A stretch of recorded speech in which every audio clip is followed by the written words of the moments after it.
Hello friends, good morning. आपकी परीक्षा कैसी जा रही है? आशा रखती हूँ सब अच्छी तरह से तैयारी कर रहे होंगे, है ना। अभी तो आपके पास काम भी बहुत है। परीक्षा की तैयारी करना, वीडियो देखना, वीडियो के बारे में जो है लिखना वो लिखना, है ना, और समझना, उसके लिए समय निकालना। अच्छी बात है, आप लोग अच्छी तरह से उसे संभाल लेते हो। अब तो आप बहुत बड़े हो गए हो, है ना।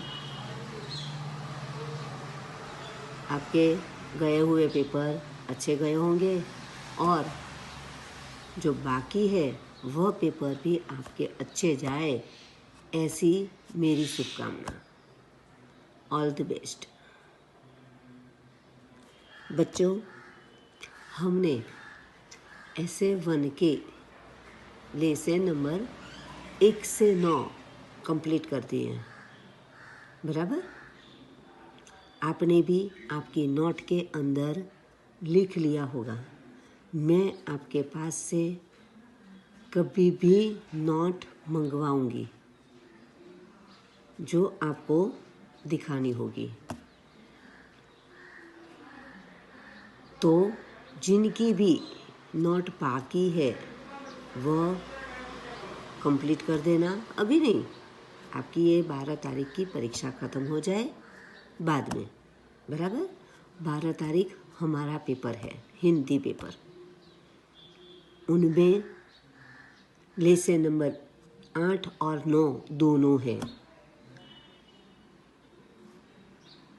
अभी जूम मीटिंग गई, उसमें कहा गया कि दिवाली के बाद 20 तारीख से हमारी वीडियो फिर से शुरू हुई थी। तब से लेकर 5 तारीख तक, ये 5/12 तक की जितने भी लेसन हमारे हुए हैं, 1, 2 जो भी, वह लेने हैं, बराबर।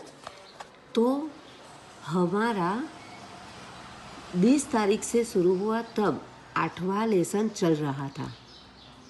इसीलिए दिवाली के पहले 8वें लेसन के अंदर जो आधा चल गया था, यानी कि समझाना तो ख़त्म हो गया था, सिर्फ लिखाना बाकी था, बराबर। तो इस परीक्षा के अंदर 8 और 9 दोनों लेसन हम लेंगे। अच्छी तरह से पढ़ाई करना और अच्छे अक्षर से, सही मात्रा से आप लिखोगे। इनके मार्क्स गिने जाएंगे जो आपको पता है, बराबर। अच्छा, अब हम दूसरी एक बात कहें तो जनवरी में फिर से परीक्षा लेने वाली है।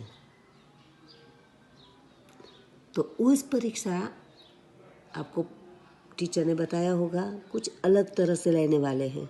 अलग तरह यानी ऑनलाइन, बराबर। तो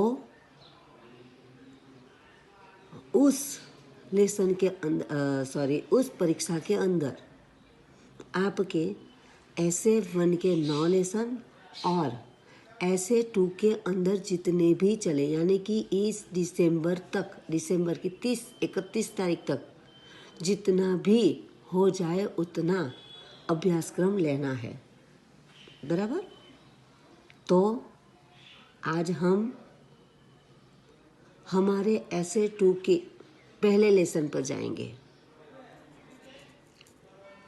हमारे ऐसे 2 का पहला लेसन क्या है? तो लेसन नंबर 1 है पत्र एवं डायरी। आपने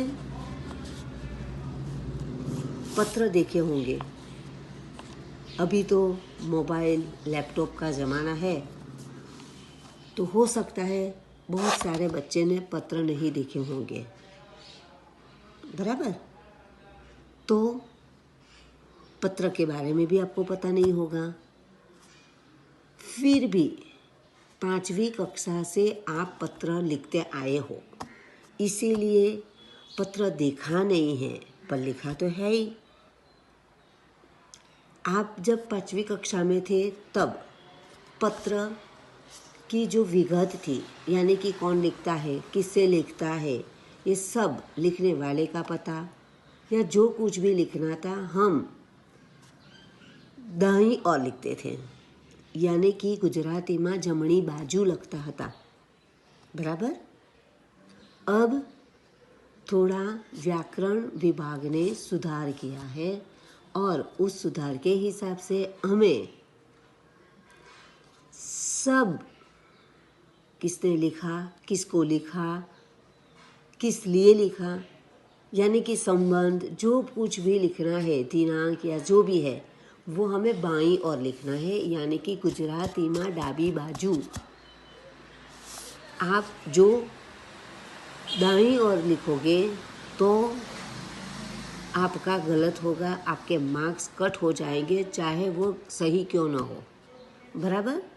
तो आप पत्र लिखते समय इतना ध्यान में रखना। अब आज हम इस पत्र विभाग में वीडियो के जरिए हम समझने वाले हैं। तो पहले पाठ की योग्यता विस्तार में हम जाएंगे, उससे समझेंगे और उसके बाद हम आगे लेसन समझेंगे, बराबर। तो आज मैं आपको ये पत्र दिखा रही हूँ। पहले के ज़माने में इस तरह से ये पत्र मिलते थे, अभी भी मिलते हैं। आप डाकखाने जाओ, आपके आसपास जो डाकखाना हो तो उसके अंदर जाओगे तो आपको ऐसे पत्र मिलेंगे जो एक तरफ से पूरा खाली है, पीला कलर है, बराबर, और दूसरी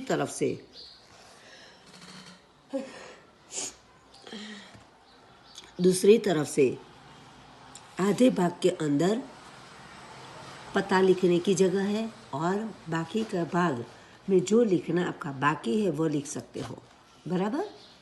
अब यहाँ कीमत लिखी है 50 पैसा, और जैसे सिक्का से लगाते हैं स्टैम्प, वैसे गांधी जी का चित्र है।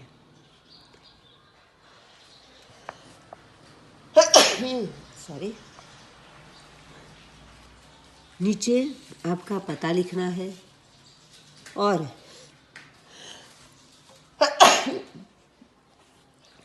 पिन कोड लिखना खास ज़रूरी है। सबके जगह पर पिन कोड लिखना आवश्यक है। पिन कोड के जरिए हम बता सकते हैं कि ये पत्र कहाँ लिखा गया है, बराबर। यहाँ भेजने वाले का पता होता है, यानी कि किसके घर हमें भेजना है, बराबर। तो ये हमारा पत्र है। ये पत्र अब बहुत कम लिखे जाते हैं। हाँ, ज़्यादातर से कोई अशुभ समाचार हो, पहले के समय में अशुभ हो या शुभ हो, सभी समय पर ये पत्र लिखे जाते थे। पर अभी अशुभ हो या शुभ हो, सभी जगह पर मोबाइल से मैसेज या लैपटॉप पर, कंप्यूटर पर मैसेज छोड़ देते हैं, बराबर। फिर भी ये लिखने वाले अभी भी पत्र लिखते हैं। तो अब हम क्या जानेंगे? तो जानने के लिए हैं पत्र योग्यता विस्तार। पत्र लेखन के लिए ध्यान देने योग्य महत्वपूर्ण बातें। पत्र लिखते समय क्या आपको ध्यान में देना है वह यहाँ बताया है, बराबर। तो पहला है, पत्र में बोलचाल की सरल भाषा का प्रयोग करना चाहिए। यानी कि पत्र जो लिखो तो आपको जो सरल भाषा बोलते हैं वही लिखनी है। हाँ, जैसे बोलते हो वैसे नहीं लिखनी है। बहुत जगह पर जो बोला जाता है वही लिखा जाता है, पर नहीं, पत्र में ऐसा होता नहीं है। हमारे यहाँ वापी से तापी जो गुजराती में कहते हैं, वो तो गईली हती, तो हिंदी में या गुजराती में इस तरह से पत्र में लिखा जाता नहीं है। वो तो गईली हती, नहीं, हूँ गई हती। और हिंदी में जो लिखना है तो मैं गई थी, बराबर। तो यहाँ पर ये समझना है, यानी कि लिखने में आपकी सरल भाषा होनी चाहिए। अब दूसरा, पत्र में आवश्यक बातें ही लिखनी चाहिए, यानी कि जो काम की बात है वही लिखो, बिना काम की बातें लिखनी नहीं चाहिए। पत्र अधिक लंबा नहीं होना चाहिए, बहुत लंबा चौड़ा पत्र जो लिखते हैं वह लिखना नहीं चाहिए। मित्र या सखी के लिए तुम सर्वनाम का तथा बड़ों के लिए आप सर्वनाम का प्रयोग करना चाहिए, यानी कि आपसे जो भी बड़े हैं, चाहे मम्मी पापा हो, चाचा चाची हो, शिक्षक हो, या फिर कोई ऊपरी अधिकारी हो, तो उसके लिए हमें आप शब्द का उपयोग करना चाहिए। और छोटे भाई बहन हो या फिर मित्र हो तो उसके लिए तुम सर्वनाम का प्रयोग किया जाता है। हाँ, हमसे बड़े भाई बहन हो उसके लिए भी हम आप शब्द का उपयोग करते हैं। अब आगे, पत्र में सबसे ऊपर बाईं ओर अपना पूरा पता और तारीख लिखनी चाहिए। बाईं ओर, फिर से यही बात आई, डाबी बाजू, बराबर, तारीख और आपका पता लिखना चाहिए, यानी कि पढ़ने वाले को पता चले कि ये कहाँ से पत्र आया है। बाईं ओर पत्र जिसे लिखना हो उसको शिष्ट भाषा में संबोधन करना चाहिए, यानी कि सरल भाषा में अच्छे तरह से उसका संबोधन करना चाहिए। इसके बाद अभिवादन करना चाहिए, नमस्ते, जय श्री कृष्ण, जो भी आप बोलते हो तो वह लिखना चाहिए, अभिवादन। इसके बाद पत्र के क्लेवर में मुख्य विषय को अभिव्यक्त करना चाहिए। हमारा मुख्य विषय क्या है, हमने किस लिए पत्र लिखा है, वह बताना चाहिए। पत्र समाप्त होने पर नीचे बाईं ओर पत्र लिखने वाले का संबंध और नाम लिखना चाहिए। बाईं ओर, फिर से बाईं ओर, यानी कि जमनी बाजू। आपका संबंध क्या है, माता पिता को लिखा है तो पुत्र या पुत्री, भाई बहन को लिखा है तो अपने प्यारे भाई बहन, या फिर गुरु शिष्य को हो, गुरु को हो तो शिष्य, कोई अधिकारी को लिखा है तो अपना मित्र, या फिर जो संबंध में आता है वह आपको लिखना पड़ता है नीचे की तरफ बाईं ओर, यानी कि जमनी बाजू, बराबर। और उसका नाम, आपका नाम लिख लो, बराबर। तो इतनी चीज़ें आपको पत्र लिखते समय ध्यान में रखनी है। योग्यता विस्तार हम सबसे बाद में लेते हैं। यहाँ ये लेसन ऐसा है जहाँ आपको ये पहले जानना जरूरी है, बराबर। तो हमने ये जान लिया। अब आगे देखते हैं क्या है। तो संबोधन, अभिवादन आदि की तालिका, यानी कि यहाँ हमें दिया गया है कि आप किससे क्या लिख सकते हो, बराबर। तो ये भी जानना आपके लिए ज़रूरी है। तो अब क्या है, पत्र का प्रकार। पत्र बहुत सारे प्रकार से लिखे जाते हैं। यहाँ हमें पत्र का प्रकार भी जानने मिलेगा। किस संबंध से आप पत्र लिख रहे हो, कौन लिख रहा है, उसके लिए अभिवादन संबंधी शब्द कौन सा उपयोग करोगे, और पत्र की समाप्ति पर आप क्या लिख सकते हो, ये सब दिखाया गया है। तो देखते हैं। तो पहले पत्र का प्रकार है व्यक्तिगत पत्र। हम हमारे संबंधियों को जो पत्र लिखते हैं वह, तो पुत्र पिता को पत्र लिखता है तो क्या लिखेगा? पूज्य या पूजनीय पिताजी। और अंत में क्या लिखेगा? आपका आज्ञाकारी पुत्र, बराबर, पुत्र या पुत्री। अब पिता पुत्र को जो पत्र लिखे तो प्रिय, आयुष्मान और नाम, बराबर। प्रिय पुत्री हो या पुत्री हो उसका नाम लिखो और उसका आयुष्मान लिखो और उसका नाम लिखो। अंत में क्या लिखेंगे? तुम्हारा शुभ चिंतक शुभेच्छु, यानी कि पिताजी है तो तुम्हारा पिताजी नहीं पर क्या लिखेंगे? तुम्हारा शुभ चिंतक या शुभेच्छु। अब पुत्र माता को पत्र लिखता है तो वह क्या लिखेगा? तो पूज्या या पूजनीया माताजी। अंत में आपका आज्ञाकारी पुत्र, बराबर, या पुत्री। अब आगे माता पुत्र को या पुत्री को जो लिखते हैं तो क्या लिखेंगे? तो प्रिय या आयुष्मान या नाम। फिर लिखेंगे तुम्हारी माता तुम्हारी शुभ चिंतक, बराबर। समझ सकते हो आप? जो नहीं समझो तो मुझे फिर से बताना, मैं आपको फिर से समझाऊंगी, बराबर। अब आगे देखो, तो छोटा भाई बड़े भाई को लिखें तो वह क्या लिखेंगे? छोटे भाई। बड़े भाई को लिखते हैं तो आदरणीय भाई, बराबर, बड़ा है इसीलिए आदरणीय भाई। और नीचे अंत में क्या लिखेंगे? तो आपका स्नेहाकांक्षी या स्नेह भाजन और फिर आपका नाम लिख दो, बराबर। अब बड़ा भाई छोटे भाई को पत्र लिखता है तो प्रिय या चिरंजीव और नाम, बड़ा है ना, और इसीलिए आपको प्रिय या चिरंजीव कहेगा। और अंत में तुम्हारा शुभ चिंतक शुभेच्छु।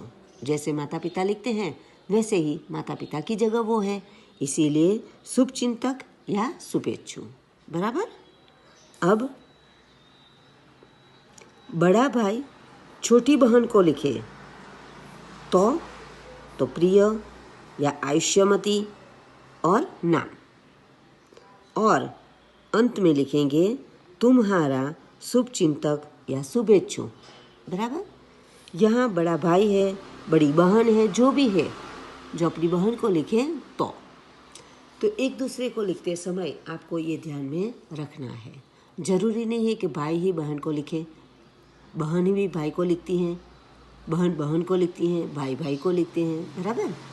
तो इस तरह से यहाँ पर अभिवादन में और अंत में आपको क्या लिखना है वो बताया गया है। आगे देखते हैं। तो मित्र को जो लिखें, एक मित्र दूसरे मित्र को जो लिखे तो क्या लिखेंगे? तो प्रिय और नाम। और अंत में अभिन्न हृदय, तुम्हारा मित्र, तुम्हारी सखी, तुम्हारा शुभचिंतक और आपका नाम, बराबर। इन चारों में से कोई भी एक आप लिख सकते हो। अब आगे शिष्य गुरु को लिखें।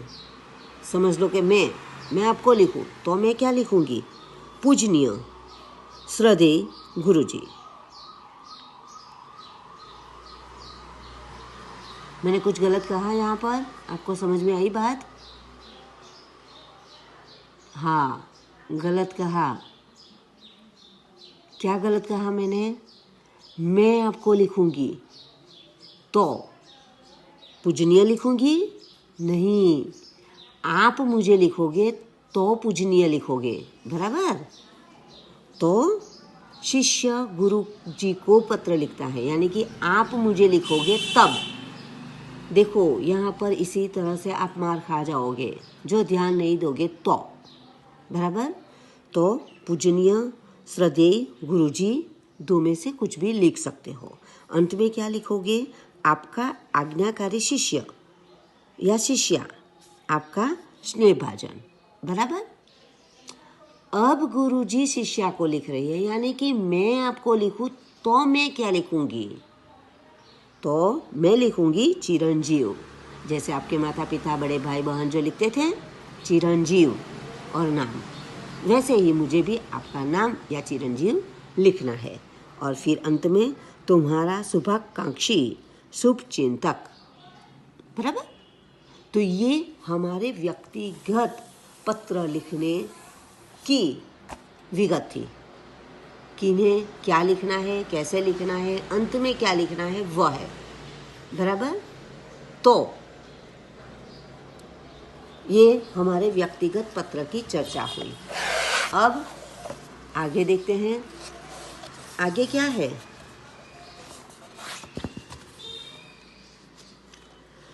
व्यावसायिक पत्र। बराबर। क्या है? व्यावसायिक पत्र।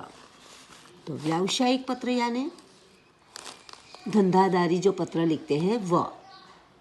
तो धंधादारी पत्र के अंदर क्या लिखना है? तो संबंध बताओ। तो पुस्तक विक्रेता को जो लिखो तो महोदय, और अंत में भवदीय।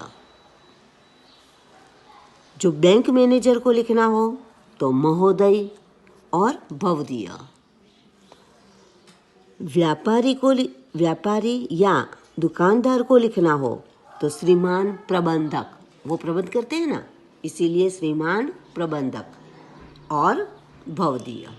समझ गए? तो व्यवसाय लक्षी पहले देखा व्यक्तिगत पत्र, दूसरा दिखा व्यावसायिक पत्र। बराबर। इनमें क्या लिखना है वो भी आपने जान लिया। अब है कार्यालय पत्र।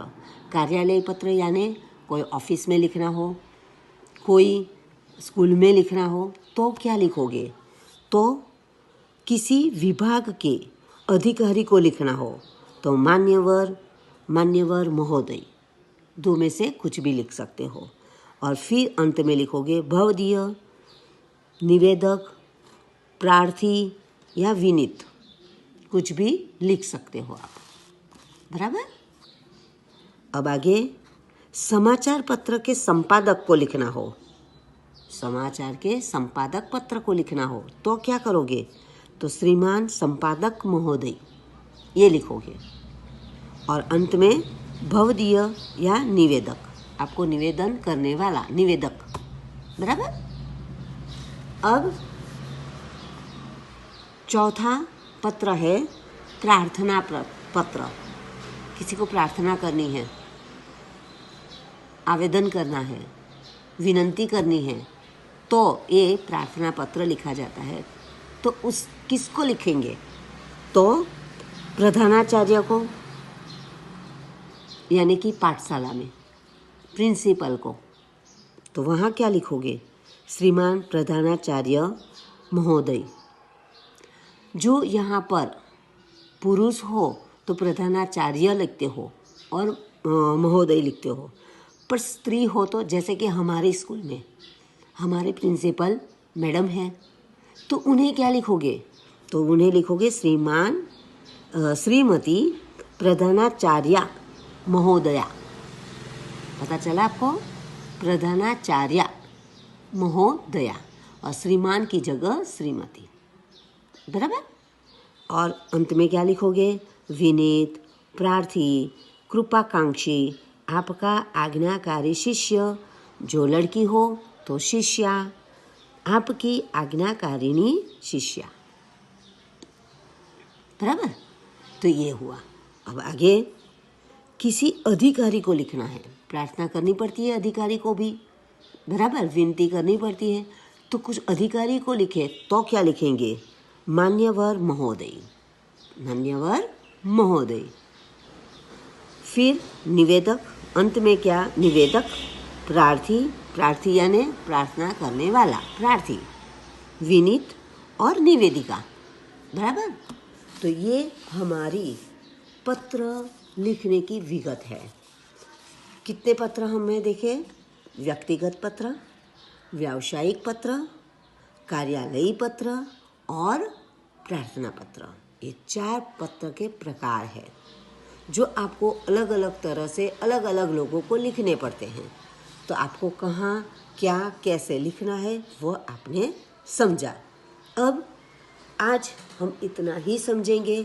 आप अपनी नोट में पहले ऐसे 2 लेसन नंबर 1 पत्र एवं डायरी लिखकर योग्यता विस्तार, पुस्तक के पीछे है योग्यता विस्तार, पन्ना नंबर 8 के ये 2 भाग लिख लोगे, बराबर। बाकी और कुछ मैं दूंगी नहीं। ओके, अगली परीक्षा के लिए आपको all the best. Thank you.